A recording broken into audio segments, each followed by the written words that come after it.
So, the other day, I had a thought. I was wrapping up some wargaming terrain and getting it packed up for a weekend of playing 40k. And as I set it on my shelf and put it next to my minis, I thought it would be so nice if I could use these for something other than the once a month 40k games that I get to play. Like, we regularly meet to play D&D on the weekends, so is there a way that I could use this for one of those games? The more that I thought about it, though, the more questions I had. How does the grim darkness of a far-flung future fit in the same world as Binky the goat? He's got strangely intelligent eyes. Don't let him fool you. So if you've been around 3D printing for any amount of time, you're probably familiar with my mini factory. It's this sort of like distribution hub where sculptors and creators build their files and they live here, and then you create, as the printer, you create an account and it goes into a library and you have access to it and you can download them. It can stay in as digital, like cloud-based library, or take up hundreds and hundreds and hundreds of gigabytes on your hard drives. And so lo and behold, one day I had received an email from Bestiaire Miniatures and their Blessed Autonomous set. And let me tell you, as soon as I laid eyes on those sculpts, I knew we were cooking. With inspiration from those STL files for the miniatures, we had the miniatures, and then we already had the terrain.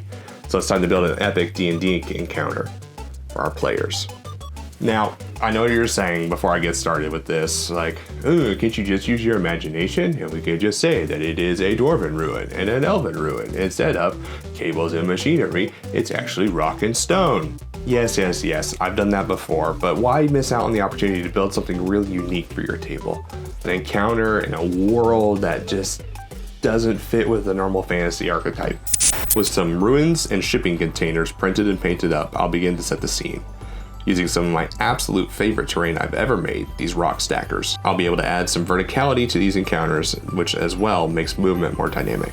Tossing in some typical fantasy scatter of pillars and crates, I think we can call this encounter finished.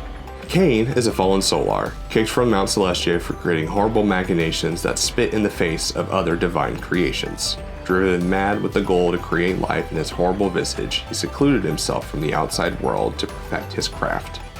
The party has stumbled across the labyrinth that he has made and must escape or become the next of many to join his cybernetic cult. So I set off with a question.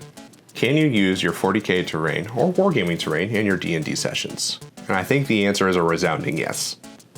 I love the contrast between the bright glowing crystals and the dark, grim, and grungy terrain that is from 40k. The old stone of these pillars also sticks out and contrasts the sort of high gothic look that is some of this 40k terrain.